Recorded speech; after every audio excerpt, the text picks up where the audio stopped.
Quando o Felipe me perguntou sobre qual seria o tema da minha palestra, veio espontâneo, eu não pesquisei, eu não procurei.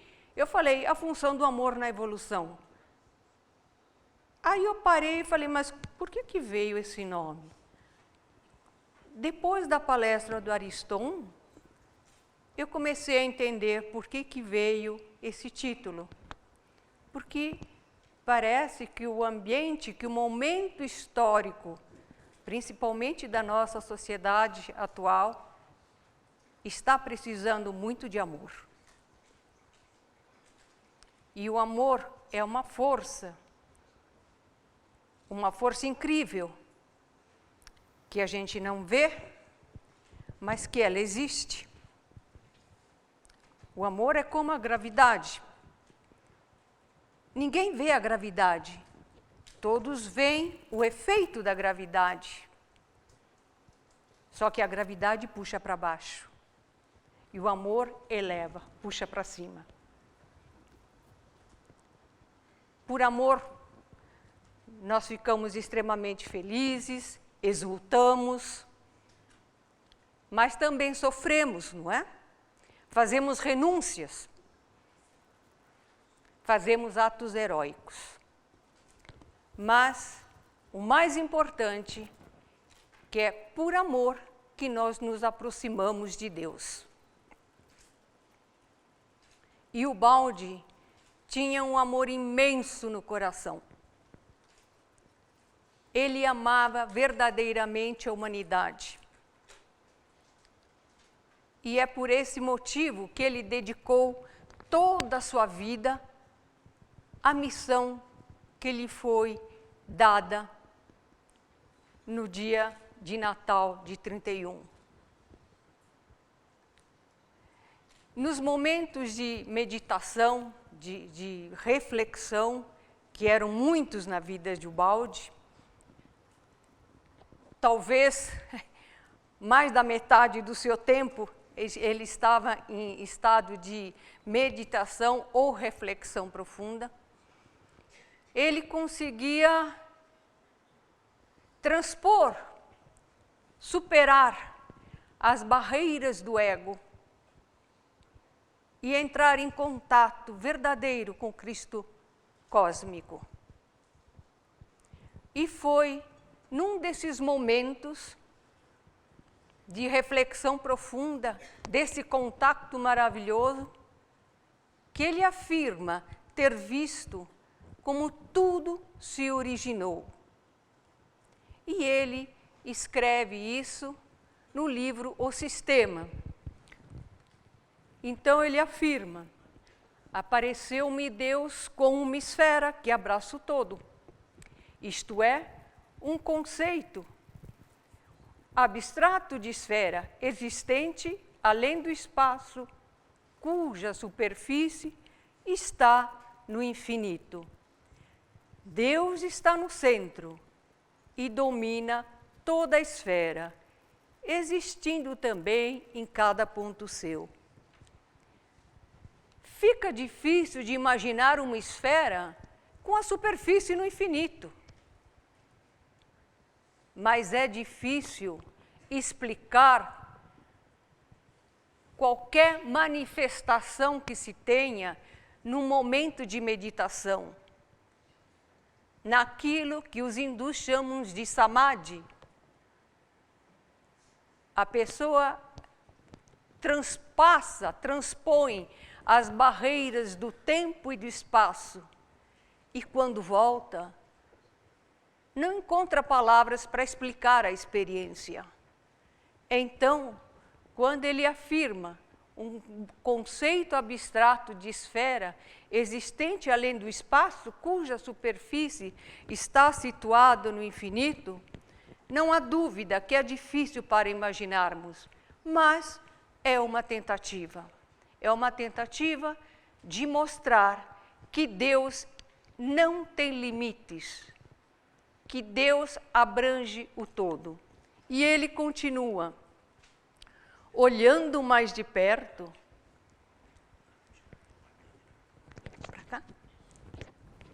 Olhando mais de perto, vemos que a esfera se acha constituída não de uma, mas de 3 esferas, idênticas em tudo, e cada uma vai se transformando na outra. Então, são 3 esferas que vão se misturando e uma vai se transformando na outra. No primeiro momento, Deus é puro pensamento. No segundo, é de elaboração interior. E no terceiro, é a manifestação da ideia. Então, esse samadhi, essa manifestação superior que ele teve, ele tentou transmitir em palavras, coisa que não é fácil. E vamos ver.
Mais uma tentativa de tentar explicar a visão que o Baldi teve. O que seria isso?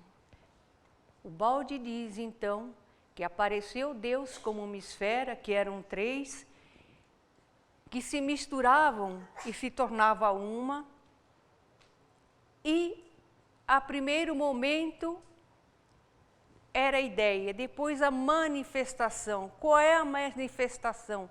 A manifestação do amor do pensamento de Deus. Então, essa manifestação são essas criaturas que são a manifestação do pensamento de Deus. E essa manifestação, que vamos chamar de espíritos, ele criou de forma que esses espíritos fossem totalmente livres, porque era uma manifestação de amor. Então, esses espíritos não poderiam ser coagidos a nada, eles tinham que ter liberdade plena. Mas tinham também outra característica, além da liberdade. Eles tinham a individualidade. Deus não criou uma coisa amorfa. Deus criou uma coisa diferenciada. Então, Deus fez a sua criação, criou espíritos por amor, individualizados, e que eles deveriam ter uma total liberdade, ou seja, eles deveriam ter o livre-arbítrio.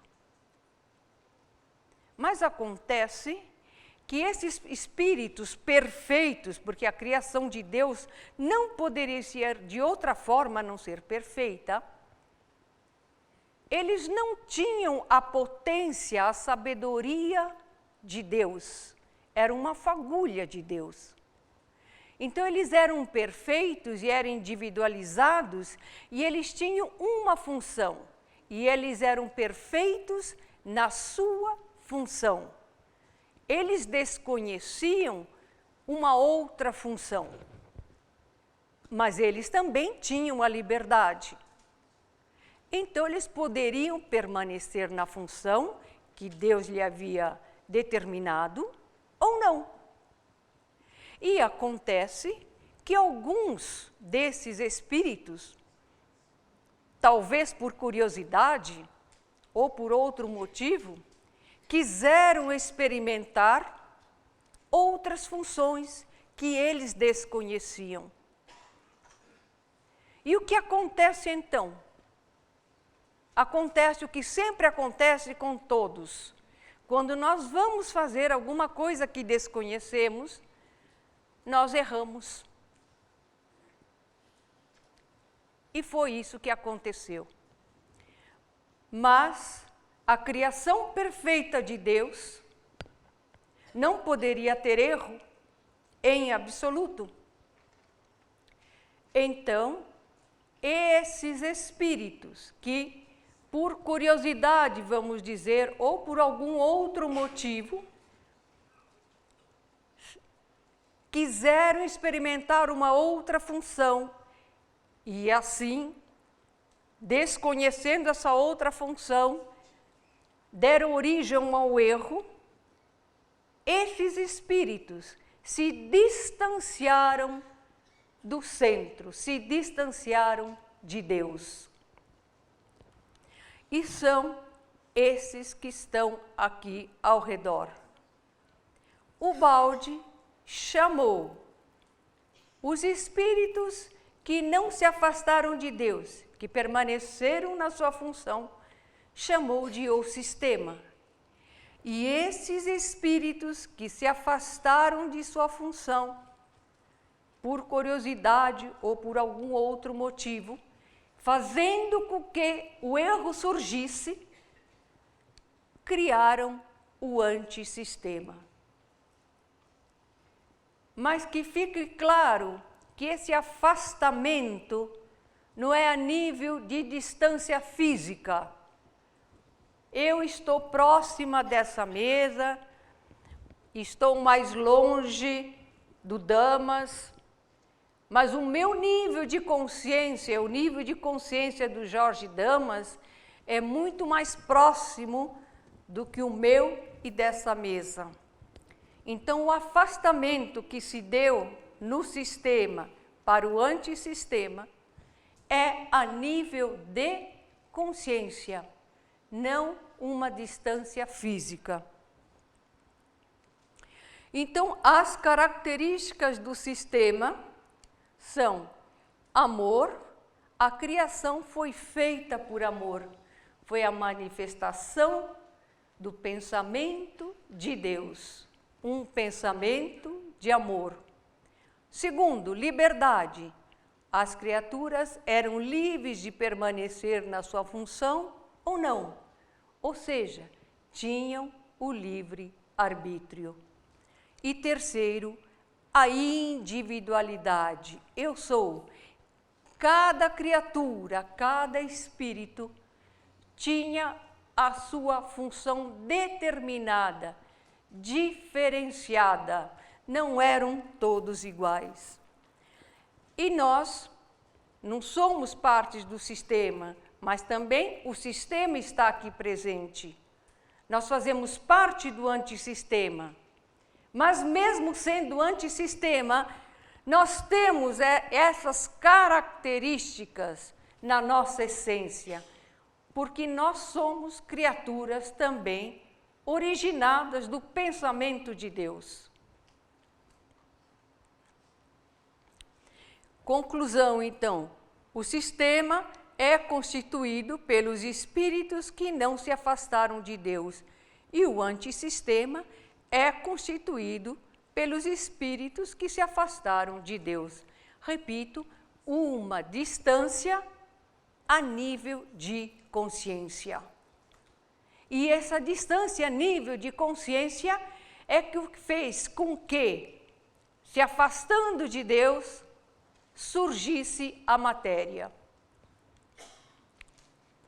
Então vejam, tudo no nosso mundo, sem exceção, é constituído por matéria, não é? A parte mais grotesca. E essa matéria é constituída por partículas menores. No caso da pele, nós temos células, moléculas, átomos. No caso de uma mesa, de um objeto, nós temos moléculas e átomos. Na antiguidade, se acreditava que o átomo fosse a menor partícula. Isso já na antiga Grécia. Tanto é que a palavra átomo significa não divisível. Ou seja, imaginavam que o átomo fosse a menor partícula e, portanto, não seria possível dividi-la. Mas, graças a trabalho de cientistas, a partir do século XX e no final do XIX, já se descobriu que o átomo é constituído por várias partículas. E ele é formado similarmente, muito parecido com o sistema solar. No centro temos um núcleo e ao redor nós temos aqui o que nós chamamos de eletrosfera. Comparando com o sistema solar, aqui estaria o Sol e aqui nas órbitas estariam os planetas, cada um girando e respeitando a sua órbita. No átomo acontece exatamente a mesma coisa. Então vejam a primeira coisa que interessante. Já existem regras estabelecidas e respeitadas. Às vezes a gente deveria aprender com átomos, porque eles respeitam mais as regras do que muitos humanos.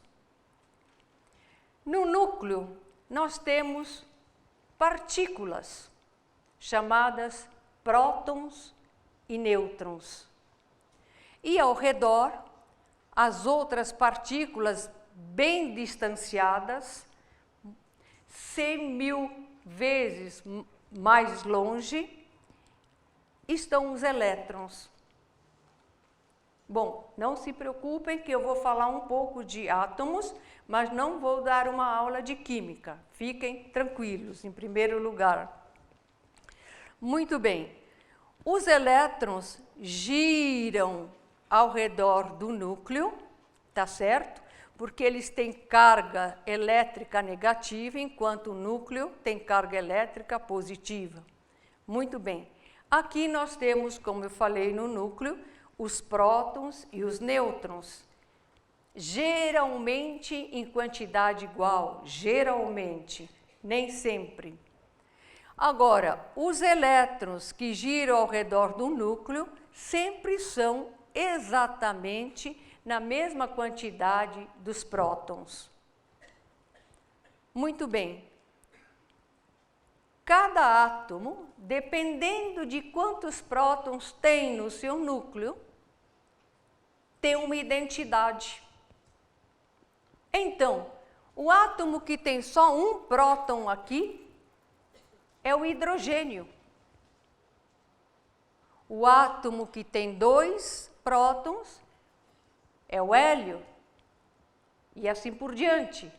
Que tem 3 é o lítio, que tem 8 é o oxigênio. Então, dependendo do número de prótons, eles têm uma identidade, eles são diferenciados. Então, vejam que interessante.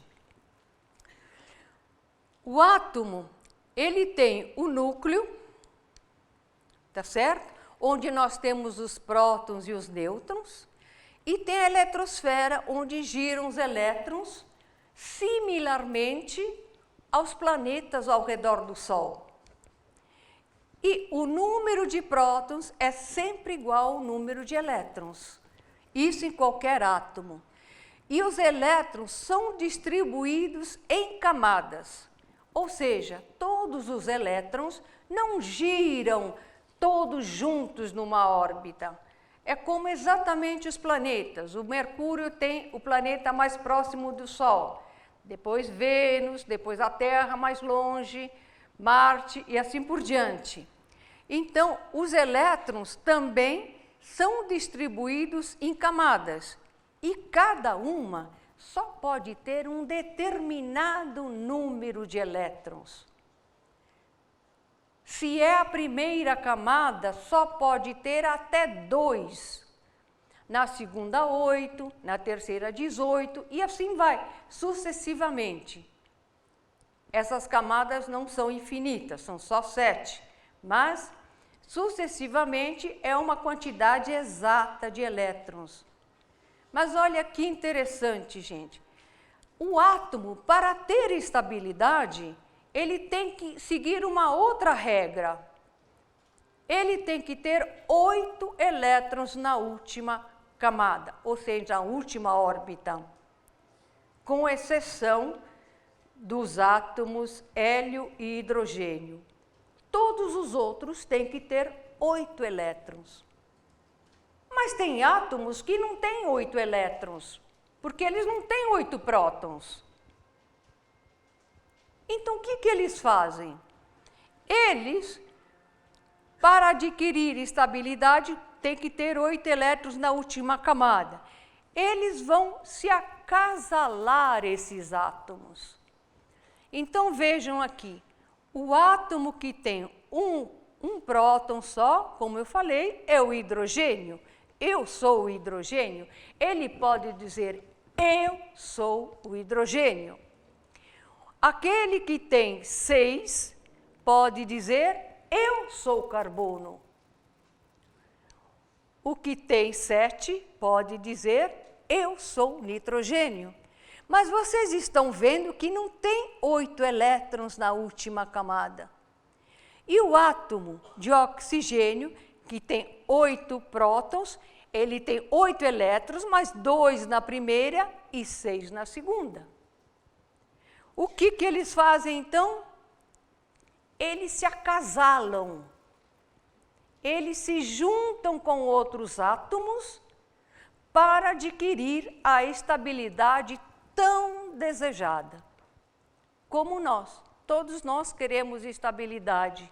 E isso já vem lá a nível atômico.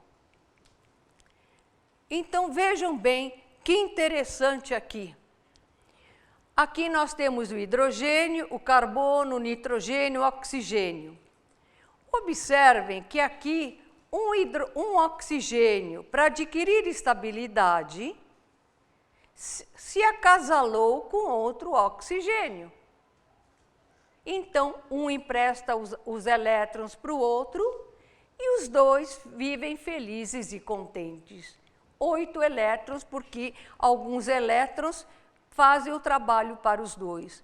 No entanto, aqui, eu tenho um oxigênio que preferiu se acasalar com 2 hidrogênios. Ou aqui, 2 oxigênios com um carbono. Quando há esse acasalamento, essa união, surgem as moléculas. Então, aqui eu tenho uma molécula de água. Aqui eu tenho uma molécula de oxigênio. Aqui eu tenho uma molécula de gás carbônico. Mas vocês notaram que não é todo oxigênio que vai escolher outro oxigênio. Nem todo oxigênio vai escolher 2 hidrogênios. Nós percebemos aqui que existe um livre-arbítrio. Um átomo escolheu um companheiro, o outro átomo da mesma categoria escolheu outro companheiro. E isso é liberdade, isso é o livre-arbítrio. Mas agora outra pergunta. O que fez um átomo de oxigênio se acasalar com 2 hidrogênios e o oxigênio aqui se acasalar com outro oxigênio? Houve uma atração, houve uma simpatia. Alguma coisa atraiu para que esses 2 átomos se juntassem, ou esses 3 se juntassem. Será que essa atração, essa simpatia, não será o protótipo do amor, que lá na frente nós chamamos de amor?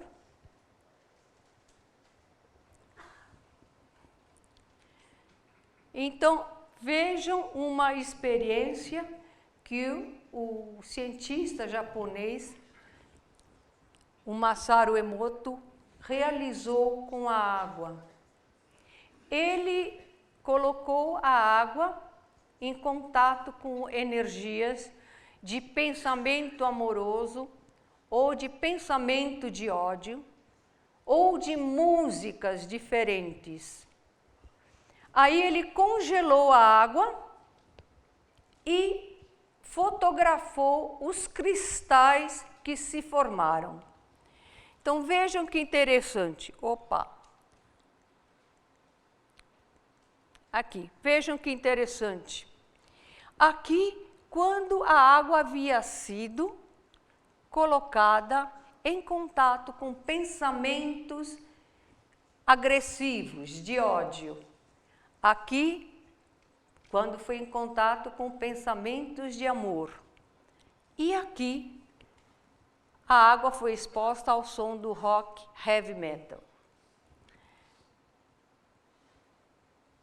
Me parece que a água, que as moléculas de água mostraram nitidamente uma sensibilidade, uma reação às energias, ou seja, elas sentem.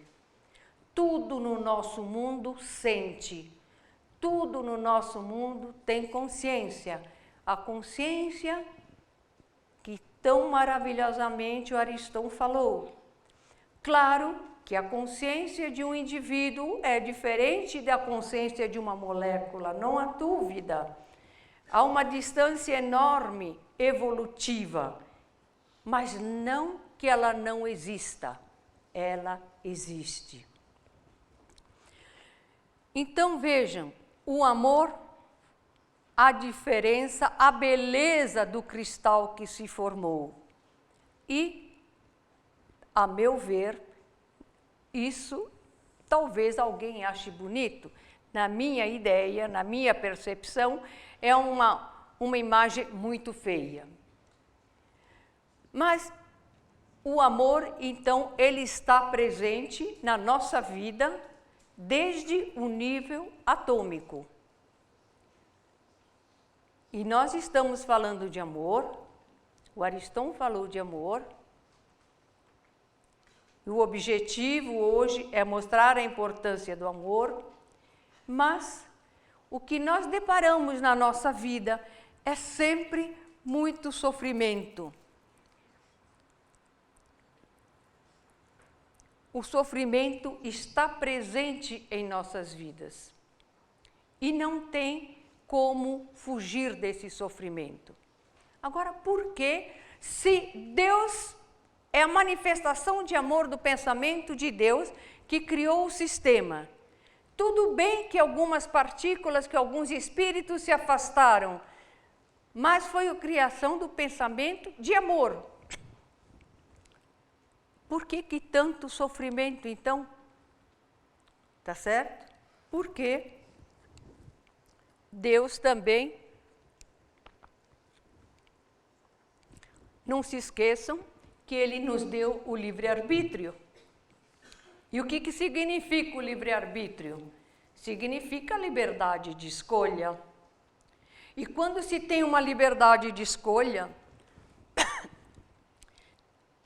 nós sabendo que nós não somos donos da verdade, não sabemos tudo, nem sempre nós fazemos a melhor escolha. Ou seja, quando nós temos opções, nós podemos escolher uma, mas depois estamos amarrados às consequências, estamos presos às consequências. Se nós escolhemos ir para a esquerda, depois nós vamos ter outras oportunidades que vão surgir, não há dúvida, mas eu eliminei essa possibilidade. E como nós somos ainda bastante ignorantes, nem sempre as nossas escolhas são as mais acertadas. E, não sendo as mais acertadas, nós vamos ter uma reação.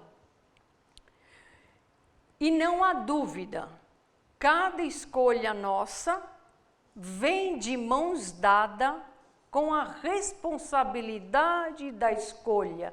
Ou seja, se a escolha for boa, o resultado, vamos dizer, vai ser prazeroso, vai ser agradável, vamos gostar. Mas se a escolha não for boa, o resultado talvez provoque sofrimento. Então, o livre-arbítrio e a responsabilidade, elas vêm de mãos atadas. Não tem como mudar. Mas, como eu falei, nós ainda somos muito ignorantes. E nós temos a responsabilidade. Será que Deus nos abandonou? Porque, vejam bem, dar uma liberdade a um indivíduo ignorante significa dar a possibilidade dessa pessoa errar muito. A chance dela fazer mau uso dessa liberdade é extremamente grande. Então, se Deus nos ama, como Ele poderia ter nos deixado com essa liberdade, sabendo que nós não temos o conhecimento suficiente? Mas Ele, como eu disse anteriormente, o sistema é perfeito. Então, Ele criou a possibilidade também de retornarmos ao sistema, de aprendermos o caminho de volta. Então, Ele não nos abandonou, por quê? Ele deixou uma orientação, uma manifestação do pensamento de Deus, é a lei de Deus. Então, a lei de Deus é a ideia central do universo, como o Baldi diz, é o sopro divino que o anima e governa em movimento, tal como vossa alma, pequena centelha dessa grande luz, governa o vosso corpo. Então, Deus não nos abandonou. Ele deixou para nós a lei de Deus, que o Baldi chamou de a lei de Deus. E a lei de Deus é a diretriz, é o nosso farol, que nos indica como conduzir a vida, como o indivíduo deve se comportar para poder retornar ao sistema. A lei é a grande alma que está no centro do universo, não centro espacial, mas centro de irradiação e de atração. Veja, a lei de Deus nos atrai com o seu amor, que é a força com a qual Deus fez a criação. E a irradiação, ela irradia amor. E desse centro, ele irradia e atrai tudo, pois ele é tudo, o princípio e suas manifestações. Eis como pode ser onipresente. Está aqui explicado como Deus está presente em tudo, em todos os momentos, em todos os lugares das nossas vidas. Mas novamente aqui, vejam bem, Deus nos deixou a lei de Deus também, que está presente em nossas vidas. Nós queremos agir corretamente, queremos agir dentro da lei de Deus. Somos boas pessoas, mas nós somos ignorantes também.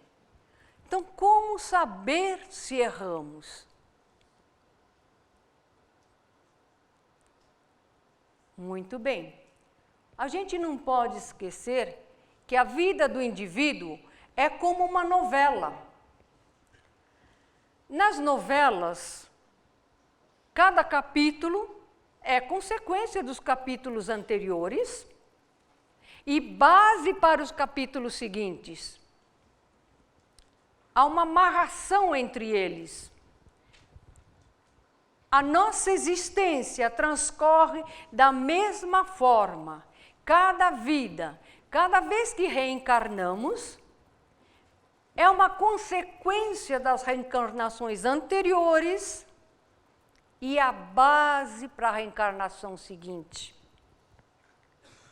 E o que acontece?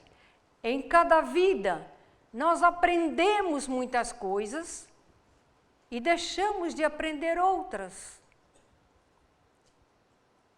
Erramos. Então, o que nós estamos construindo hoje, que vai ser de base para a próxima vida, vai depender muito dos nossos acertos e erros. E eu vou tentar, por ser uma pessoa bem intencionada, agir o mais corretamente possível.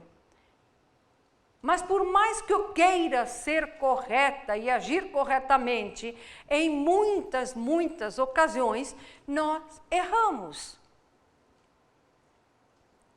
Erramos porque nós mesmos colocamos em movimento forças que nos levam a errar. Porque, na verdade, tudo que nos acontece, sempre na vida, é merecimento, é consequência de nós mesmos, não é castigo. Deus não castiga.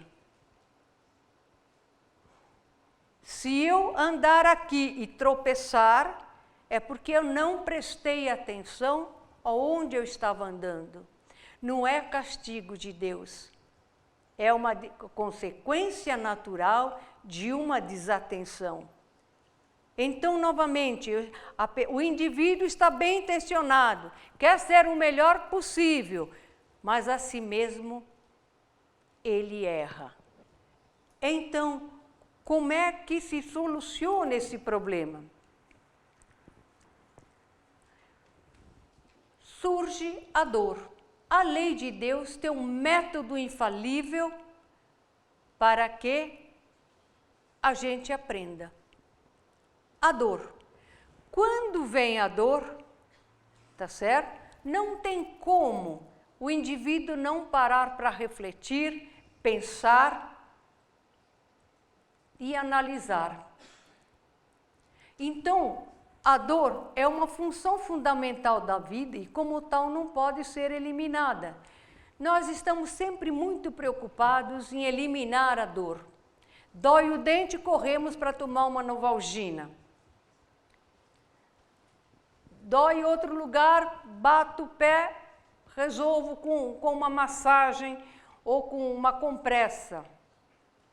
Então, nós queremos eliminar a dor. Não tem nada de errado nisso. Mas nós temos que procurar a causa que origina a dor. Porque senão ela vai voltar novamente. E por isso que o Baldi diz, ela é íntima função de ordem biológica, construtiva, como excitante de atividades conscientes. Então, a dor, ela é como um professor. Agora, dependendo do nível evolutivo do indivíduo, nem sempre a dor é vista como um professor. Se o indivíduo é pouco evoluído, ele não aceita a dor. Ele se acha vítima, ele se acha injustiçado. Por que eu e não ele? É o primeiro pensamento que vem à tona. Então, esse indivíduo pouco evoluído, quando sofre por não entender a causa e ele não procura a causa, nele faz aflorar revolta, vingança, ódio, e vai fazer com que ele cometa novamente outros e outros erros. Até que vai chegar um momento que ele vai perceber que esse caminho não resolveu nada. Ou seja, repetindo o mesmo caminho, ele vai continuar sofrendo.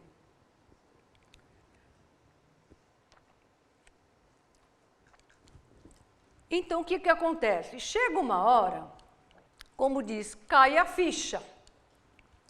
Então, ele começa a pensar que aquele caminho não vai resolver o problema da dor, ele começa a buscar a causa da dor.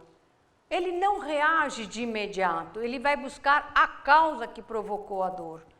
E ele começa, então, a refletir, a procurar a causa do sofrimento. E assim, ele vai evoluindo. Hoje ele procura a causa de um sofrimento mais imediato, depois ele vai procurar a causa de um sofrimento mais profundo, às vezes o sofrimento causado por um comportamento.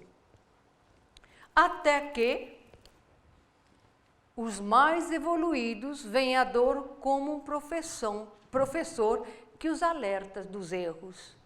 Então, eles não maldizem mais a dor, eles agradecem a dor, porque a dor é o melhor professor, é o professor rígido, que exige do aluno que ele tem que aprender na perfeição.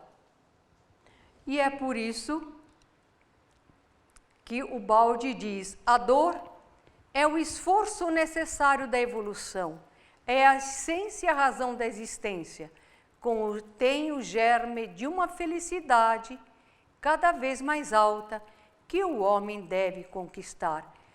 Como uma felicidade cada vez mais alta?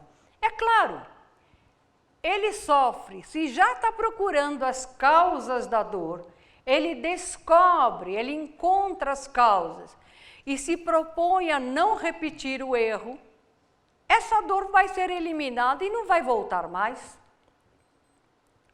Vai sutilizar a dor, vai ser outro nível de dor, porque enquanto não voltarmos ao sistema, nós vamos passar pela dor.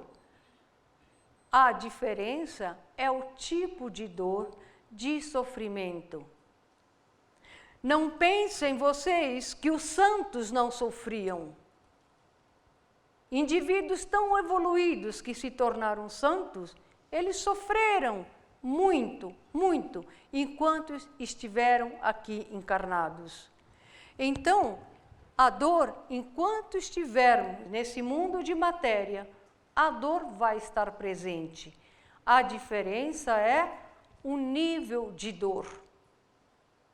E a maneira de como nós vamos enfrentar essa dor, aceitar, rejeitar ou transformá-la numa professora. Então, à medida que sofremos, ela contém o germe de uma felicidade cada vez mais alta que o homem deve conquistar. À medida que o homem evolui, essa dor se modifica, ela deixa de ser do nível material para ser mais espiritualizada. Não é mais uma dor física, é uma dor emocional, uma dor de sentimento.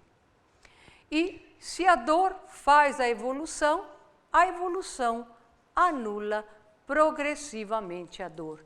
Então, à medida que sofremos, evoluímos. E à medida que evoluímos, sofremos cada vez menos.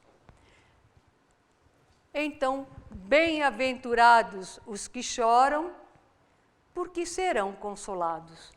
Agora, fica claro, e quando vocês leem Mateus 5, que os bem-aventurados os que choram, porque serão consolados. Porque os que choram são aqueles que já estão no caminho. Muito bem. O que acontece é que nós transcorremos nossas vidas, como falamos agora há pouco, né? Renascendo e desencarnando, e renascendo e desencarnando. E o que acontece quando nós encarnamos é que dedicamos a nossa vida, o primeiro objetivo é um objetivo material. Está errado? Não, nós temos corpo, nós temos corpo. Nós temos que cuidar do corpo. Atualmente, há muitas campanhas na televisão de colocar muito isso em evidência. Vocês têm que comer muita verdura, têm que fazer ginástica, têm que dormir 8 horas, têm que tomar bastante água, têm que andar. Tem que fazer muita coisa para manter o corpo são. Não há dúvida. Mas acontece que por mais que eu faça tudo que me recomendam, como verdura, como grãos, durmo 8 horas, tomo bastante água, ando, faço ginástica, chega uma hora que eu vou morrer, eu vou desencarnar. Não tem como. Então, não adianta ficar em adoração do corpo, porque ele caduca e morre. Opa! Já está com pressa aqui. Somos corpo e alma. Matéria caduca e morre. A alma evolui e renasce. Então, por mais que nós cuidemos do corpo, que está certo cuidar do corpo, mas não nos tornar escravos disso, não tem jeito, mais cedo ou mais tarde, nós vamos desencarnar. E o que vai permanecer é a alma. Ela teve, durante essa estada aqui, reencarnada, a possibilidade de evoluir. E renasce. O Ubaldi diz, aqui dá mais uma orientação. Nesse mundo, como nós vimos, nós temos infinitas possibilidades. E nós ficamos perdidos às vezes. Qual é o melhor caminho para ser tomado? Imediatamente, a primeira ideia que as famílias têm em relação aos filhos, ou o adolescente que vai escolher a profissão, ele vai colocar na frente um objetivo material. Ele vai colocar na frente qual é a profissão que me dá um bom sustento ou um sustento para minha família. E, às vezes, ele coloca isso como prioridade. Até aí não tem nada de errado, excelente. Mas o que acontece é o seguinte, uma coisa é você escolher um trabalho só devido à remuneração, ou escolher um trabalho, uma profissão, porque é o teu anseio interior, porque é a tua vontade que te faz levar por esse caminho. Mas, de qualquer maneira, no nosso mundo aqui, se nós queremos de alguma forma progredir, como Ariston falou, progresso, o nosso caminho são ciência e trabalho. O trabalho ele não é só uma necessidade econômica, é uma necessidade moral. Ao conceito limitadíssimo, egoísta, socialmente danoso de trabalho-lucro, é preciso substituir o conceito de trabalho-dever, trabalho-missão. Então vejam, repito, não há dúvida, os indivíduos precisam trabalhar. Mas uma coisa é trabalhar para acumular riqueza. Já tem uma casa, compra outra, já tem um carro, compra mais 2, já não suficiente carro, vai comprar iate, vai comprar helicóptero, vai comprar sei lá o quê. Então, esse é um trabalho egoísta. O indivíduo está olhando na sua ganância. É uma sede de querer, de poder, porque quanto mais ele tem, mais ele se sente forte, mais ele se incha, mais ele fica potente. Esse é o trabalho egoísta, que só olha para si. E nós temos o trabalho dever. Aqui, já esse egoísmo se expande para a família, ou para a sociedade, ou para o país. Então, é um trabalho em que há um egoísmo, mas é um egoísmo mais amplo, bem mais amplo. Não é só para si. Eu quero o bem-estar da minha família, eu quero o bem-estar da sociedade em que eu vivo, eu quero o bem-estar da coletividade. Então, já é um nível mais alto, evolutivo em relação ao trabalho. E, finalmente, o trabalho-missão. O trabalho-missão, ele não olha mais para si, ele só olha para o outro. A mola propulsora do trabalho-missão é o amor, a compaixão. Ele sente o sofrimento do outro, sendo esse outro o seu semelhante, sendo esse outro animal, planta, não importa. O outro que eu estou dizendo é a criação de Deus. Então surge o trabalho-missão. A recompensa desse trabalho é a felicidade, a diminuição do sofrimento do outro ser. E o Baldi coloca aqui também que o outro caminho da evolução humana é a ciência. Por que a ciência? Quando se fala em ciência, a ideia que se tem de imediato é um laboratório cheio de instrumentos estranhos, pipetas, bicos de Bunsen, computadores, um ambiente frio de emoção. Mas não é essa ciência que o Baldi está falando. A ciência pela ciência não tem valor, vale apenas como um meio de ascensão à vida. Vossa ciência tem um pecado original, dirigir-se apenas à conquista do bem-estar material. A verdadeira ciência deve ter como finalidade tornar melhor os homens. Essa é a minha ciência. Ou seja, a ciência, que é um trabalho de pesquisa, é um trabalho de busca. Mas o que eles estão buscando? Eles estão buscando, em última análise, a essência daquele fenômeno. Eles estão buscando a vida daquele fenômeno. E isso só se encontra através do amor. Nada podemos encontrar na essência se não utilizarmos o amor. Vejam o que um grande matemático e físico, Max Planck, falou em certa ocasião.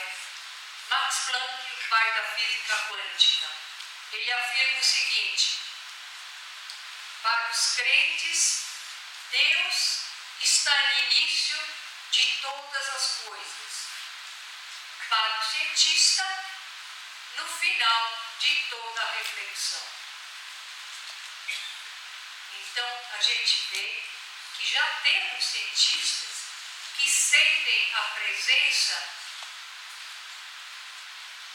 de alguma força maior, de alguma essência inexplicável em termos materiais, que sustenta e dá vida a todo e qualquer fenômeno da nossa natureza.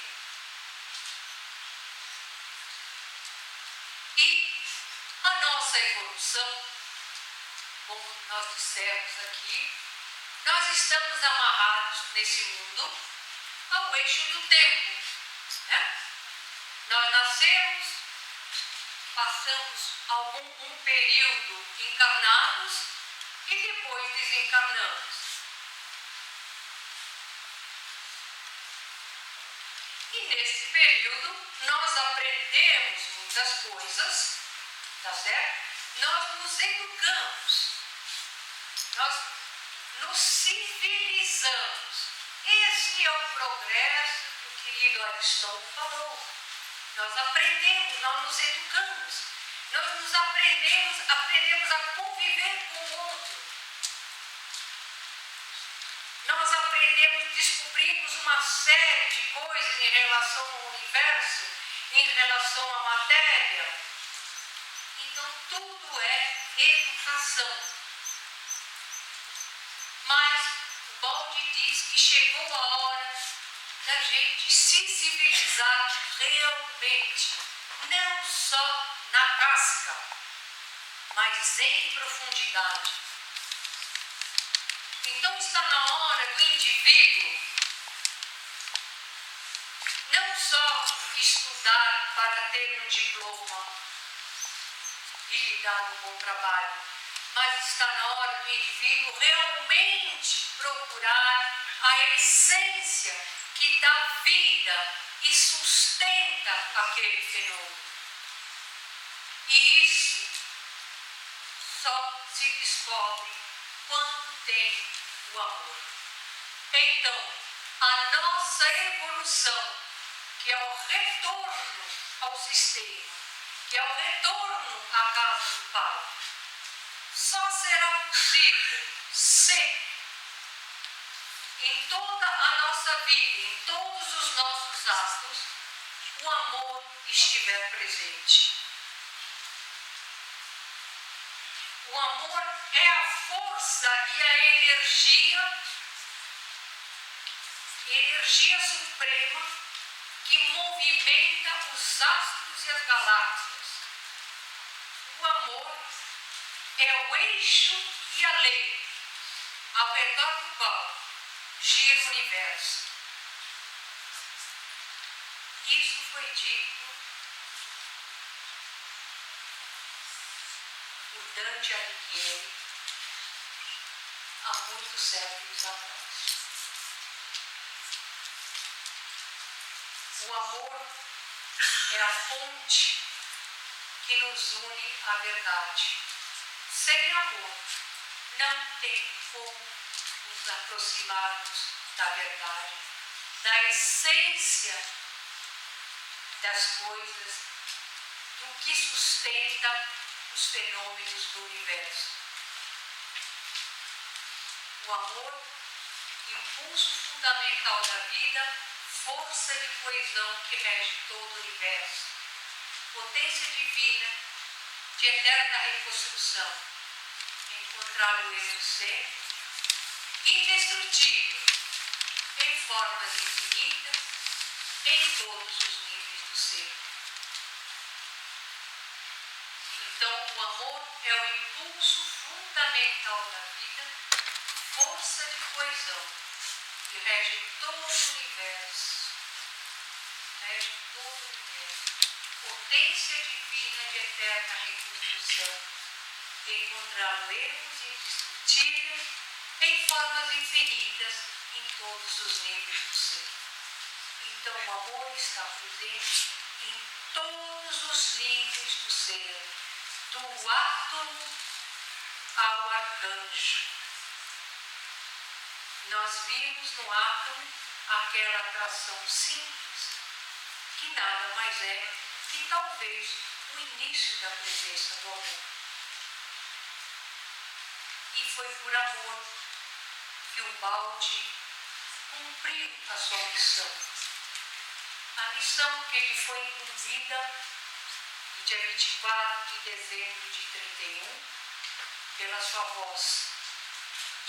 E ele dedicou realmente, de corpo e alma, se dedicou a realizar essa missão. E a obra de Balde, ela tem partes científicas, éticas, morais, espirituais, mas ela é essencialmente uma obra de amor. Por isso, quando lemos a obra de Balde, tem que ser com amor. Sentir a obra de Balde, a sua essência. E, finalmente, depois de concluída a obra, ele vai desencarnar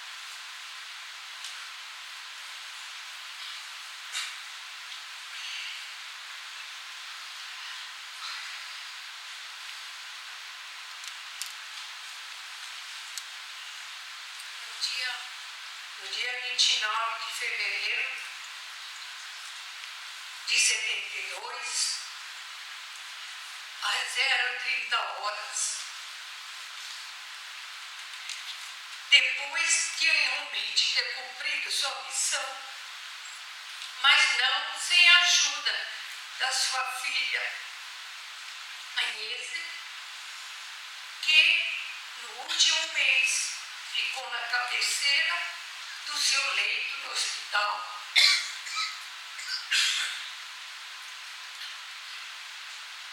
Registrando naqueles gravadores antigos as últimas palavras, as últimas páginas do livro Cristo. Difícil de ser até entendido, porque ele já não pronunciava bem as palavras, não conseguia respirar direito, mas ele finalmente encerrou a obra e partiu. Ele partiu, mas também ele não nos abandonou. Ele deixou uma obra para todos nós, para toda a humanidade, para todos aqueles que têm amor no coração.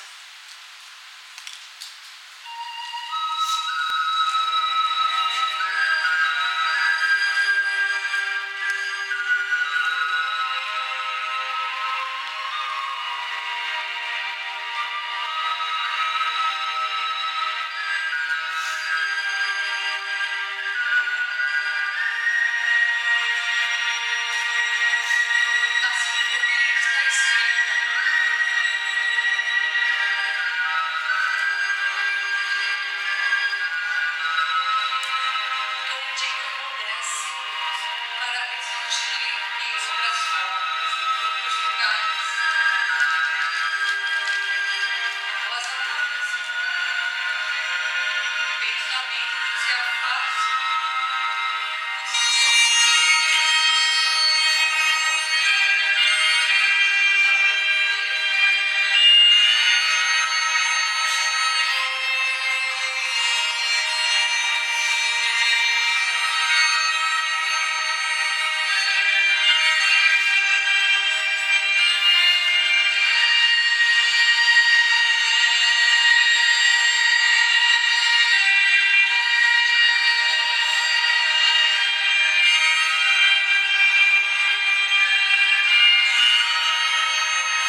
IBS, Instituto Brasileiro de Benemerência e Integração do Ser.